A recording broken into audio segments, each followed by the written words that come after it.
Who wants to get high now? Anybody? Who wants to get high now? You take this one, and I'll take this one. I'll step over here. Let me get my drink.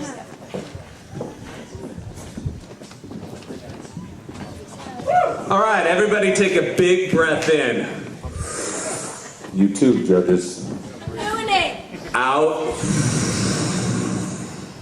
Another breath in. Out. Who feels high from that? Anyone? If you feel high from that, you're insane or you smoke way too much pot. What I'm about to tell you is not going to interest you. For the rest of you, I'm here to tell you how to get high. How to get really biologically, physically, physiologically, inextricably high without drugs. And we will be getting high tonight. We will. But first, I'm going to tell you why I am here standing in front of you, wasting your time with this intro. My story starts 2 years ago. I was at home. The phone rang. It was my mom. "Jimmy," she said. She cleared her throat but did not speak. I could hear her breathing, short breaths, quick breaths. She was crying. "It happened," she whispered. "It happened to him." She inhaled. "You need to come down here." And she hung up the phone. I knew what it was. We had been expecting it to happen for months now. My uncle had just died of cancer. On the flight back home that day, I thought back to when I was 9 years old, Christmas morning, cross-legged on the front lawn, watching the road, waiting for my uncle to arrive. Then I'd see him, always late, his caution orange Corvette, like some neon beacon glowing against the monochrome tan stucco drabness of Southern California suburbia. He'd emerge from the driveway in a powder blue pantsuit, Foster Grant glasses, a doe-eyed starlet on his arm. I would sit there in awe, almost ashamed. Here was me, the grubby hand-me-down toughskins and hang-ten t-shirts. There was he, the bejeweled mythic creature from some far-off universe.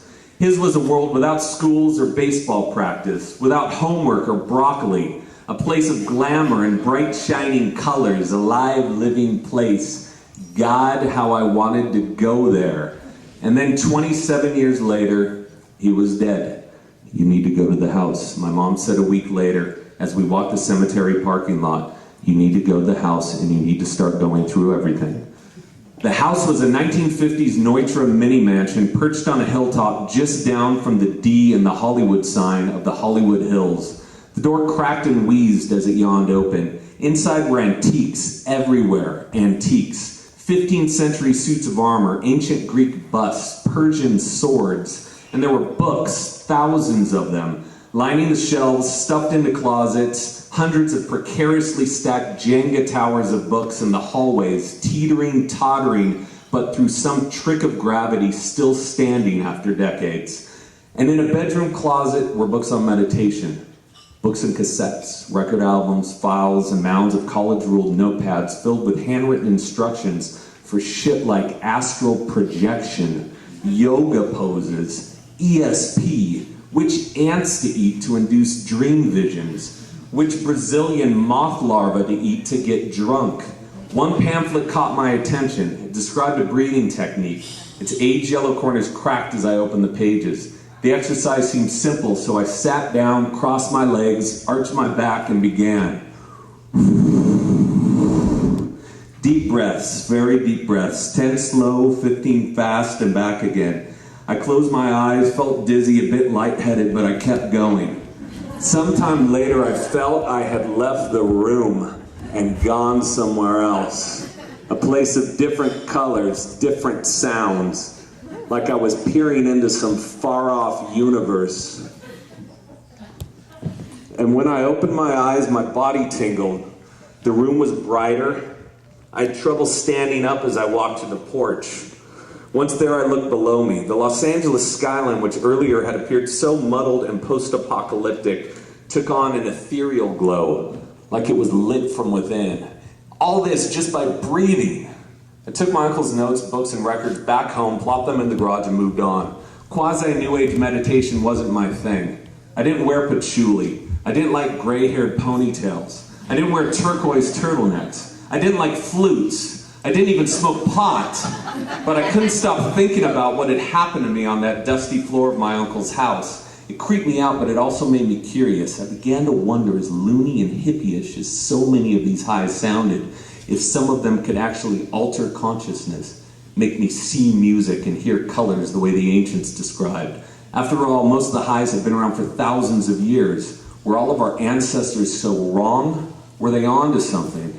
I started writing a book about it. As part of my research, I gathered a group of friends to try this stuff out. We called ourselves High Lab, and ladies and gentlemen, there are 3 members of High Lab here ready to get you high tonight. Who wants to get high? Raise your hand. Anybody want to get high? Somebody raise your hand. Take them up there. Go, go, go, go, go. I'm on a limited time schedule here.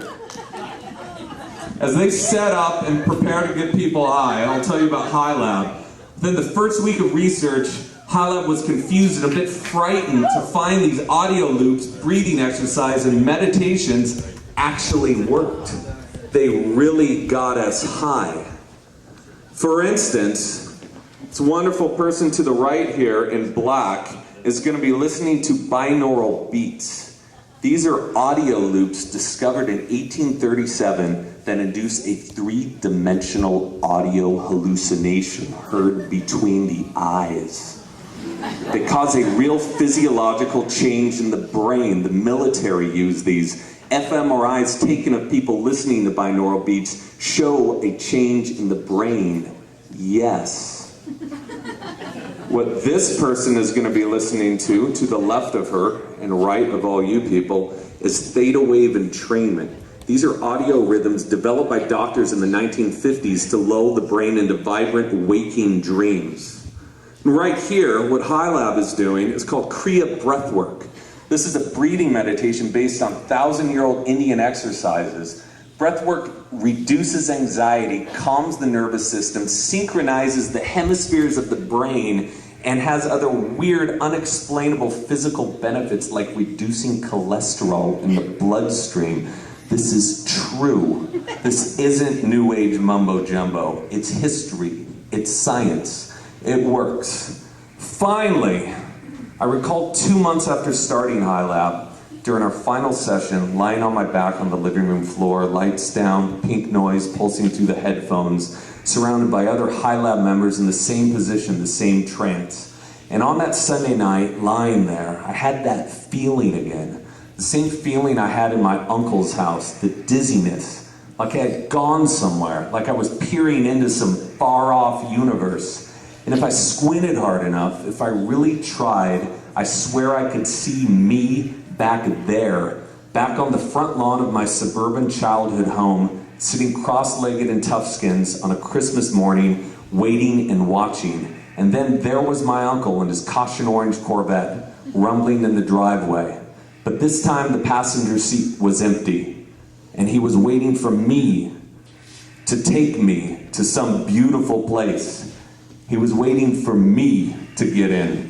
Thank you, everybody. We're gonna let them just get high here for a little bit as I leave.